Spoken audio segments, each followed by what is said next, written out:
Telugu Desam party కేంద్ర కార్యాలయంలో ప్రజావేదికకు వినతులు వెల్లువ కొనసాగుతోంది. రాష్ట్ర వ్యాప్తంగా పలువురు బాధితులు సమస్యలు పరిష్కరించాలని విజ్ఞప్తి చేస్తున్నారు.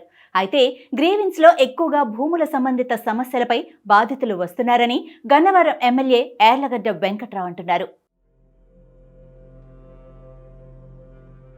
తెలుగుదేశం పార్టీ కార్యాలయంలో నిర్వహిస్తున్న ప్రజావేదిక ద్వారా సమస్యలను వేగవంతంగా పరిష్కారమవుతున్నాయని వినతి పత్రాలు ఇచ్చిన బాధితులు స్పష్టం చేస్తున్నారు. తమ సమస్యను సావధానంగా విని పరిశీలించి ఆ వెంటనే సంబంధిత అధికారుల దృష్టికి తీసుకెళ్తున్నారని వారంతా హర్షం వ్యక్తం చేశారు. అప్పుడు పాత బిల్లు రావాల్సింటే వచ్చినాను, రోడ్డు బిల్లు రావాల్సింటే అప్పుడు తెలుగుదేశం ప్రభుత్వంలో వచ్చారు మాట్లాడుతూ ఉన్నారు, మాట్లాడి చేస్తా ఉన్నారు. అది బొల్లపల్లి మండలం కనమర్ల చెరువు గ్రామం. ఎందుకు వచ్చారు? వేరే పేచి పడింది, అయిపోయిన గత 5 సంవత్సరాల నుంచి ఏం పని చేయనట్లే మమ్మల్ని. అక్కడ మా స్థలం ఆక్రమించారు. ఒక 22 సెంట్లు 32 సెంట్లు 32 సెంట్లు ఇచ్చారు. ఆ 32 సెంట్లు గొడవకు 5 ఏళ్ళ నుంచి నానాకి తిప్పలు పెడుతున్నారు. మేము పోతే కొట్టడం చేయటం చెందుతున్నారు. తలదాసుకోవటానికి వచ్చి ఇక్కడ ఉంటున్నాం, విజయవాడ ఉంటున్నాం. అక్కడ వాళ్ళ తాగిడి తట్టుకోలేక భయపడి వచ్చి ఉంటున్నాం. ఇప్పుడు మన ప్రభుత్వం వచ్చిందనే ఉద్దేశంతో అర్జీ ఇచ్చాం. ఇంతకుముందు అర్జీ ఇస్తే అర్జీ సర్వే రావటం, ఫోటోలు తీసుకోవటం, వెళ్ళిపోవటం, కొలతలు వేయటం చేయట్లే. సర్వేర్ వచ్చి కొలతలు కూడా ఏమి వేయట్లే. ఇప్పుడు అర్జీ ఇచ్చాము. సరే, నేను సిఐ గారి నెంబర్ తీసుకున్నారు. సిఐ గారు వాళ్ళు ఉన్నప్పుడు గొడవ అయింది ఒకరోజు. సిఐ గారికి ఏమంటే సిఐ గారి ఫోన్ పనిచేయట్లే.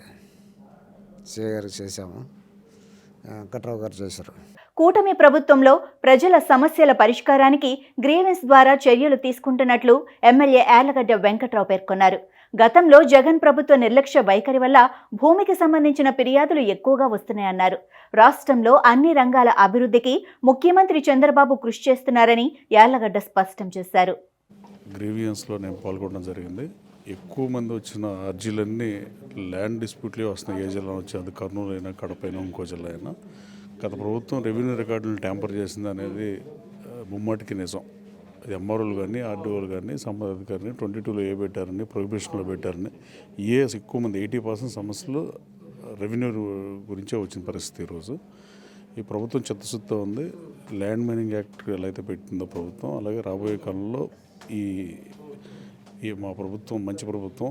ఈ ప్రభుత్వం ఎట్టి పరిస్థితుల్లోనూ ఈ ట్యాంపరింగ్ రికార్డ్స్ని, భూములు కాపాడటానికి చిత్తశుద్ధితో ప్రయత్నం చేస్తే ఒక్క పదం మొత్తం. Thank you.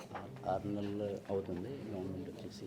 6 నెలల కాలంలో 100% సాటిస్ఫై ఉంటారు. 6 నెలల కాలంలో చాలా మార్పును చూశారు. 175 రోజులు అయింది, 6 నెలలు అవ్వలేదు. కానీ ప్రమాణ స్వీకారం చేసి వాళ్ళు 175 రోజులు ప్రభుత్వం. ఈ ప్రజాప్రభుత్వం అంతమంది వాట్సాప్ కాల్లో మాట్లాడిన పరిస్థితి, ఇవాళ ప్రజలు ఫ్రీగా మామూలు ఫోన్లు మాట్లాడే పరిస్థితులు వచ్చినాయి. అట్లాగే రాష్ట్రంలో పరిశ్రమలు వెలుగులో వచ్చే పరిస్థితి ఉంది. అది లోకేష్ బాబు అమెరికా వెళ్ళినా, టెస్లా కంపెనీలో ప్రతినిధులు కలిసిన, ఫార్చ్యూన్ 500 కంపెనీస్లో 30 మంది పారిశ్రామికవేత్తలతో 1 కలిసి కంపెనీ పెట్టమన్నా, డేటా సెంటర్లు ట్రై చేసిన, అట్లాగే టీసీఎస్ కంపెనీ 10,000 మందికి ఉద్యోగాలు తీసుకొచ్చిన, రాబోయే కాలంలో 20 లక్షల ఉద్యోగాలు ఇస్తామని యువగడంలో లోకేష్ బాబు పాదయాత్రలు చెప్పిన దాన్ని నెరవేర్చే దిశగా అడుగులు పడుతున్నాయి. అలాగే అమరావతి పనులు ప్రారంభమవుతున్నాయి, పోలవరం ఆగిపోయిన దాని పనులు ప్రారంభమైనాయి. ఫీల్ గుడ్ ఫ్యాక్టర్ ఉంది. స్పీడ్ ఆఫ్ డూయింగ్ బిజినెస్ నుంచి పెరిగింది. అలాగే పరిశ్రమలు ఎన్ని వచ్చినాయి అనేది చూస్తున్నారు. మొన్న విజన్ 2047 ముఖ్యమంత్రి గారు శాసనసభలో పెట్టిన డాక్యుమెంట్ కూడా మీరు చూస్తే అర్థమవుతుంది. ఈవెన్ నా కాన్షియస్లో కూడా మల్లవల్లిలో అశోక్ లేలాండ్ పారిపోయిన పరిస్థితి. 16 లక్షల ఎకరం ఉంటే 89 లక్షలకు పెంచితే అశోక్ లేలాండ్ కంపెనీ పారిపోయిన పరిస్థితి. వాళ్ళు మళ్ళీ బ్యాక్ వచ్చారు. ఇప్పుడు మళ్ళీ 420 మందికి పాత రేటు 16 లక్షలకి ప్రభుత్వం ఇచ్చిన పరిస్థితి. నేను 15,000 మందికి ఓటు ఇప్పిలేవు, 15,000 మందికి ఉద్యోగాలు ఇప్పిపోతే ఓటు అడగనని చెప్పా. మొన్న ముఖ్యమంత్రి గారు 2047 డాక్యుమెంట్లో మల్లవల్లి నుంచి 30,000 ఉద్యోగాలు, ఉపాధి అవకాశాలు కల్పిస్తామని శాసనసభ సాక్షిగా చెప్పిన పరిస్థితి. 183 మంది కంపెనీల ప్రతినిధులు చర్చలు జరిపారు నాతో, కంపెనీ పెడతామని. 458 ఎకరాలు అసైన్ ల్యాండ్ ఉంది. దాన్ని SEZకి కనుక కలపగలిగితే జిల్లాధికారులు సమీక్షలు నిర్వహించి అది కూడా కలిపితే మా కాన్స్టిట్యూన్సీ నుంచి 20 లక్షల ఉద్యోగాల్లో అట్లీస్ట్ 40-50 వేల ఉద్యోగాలు మేమే ఇస్తాం. ఆశిస్తున్నాం. 30,000 అయితే గ్యారంటీకి ఇస్తాం. Thank you.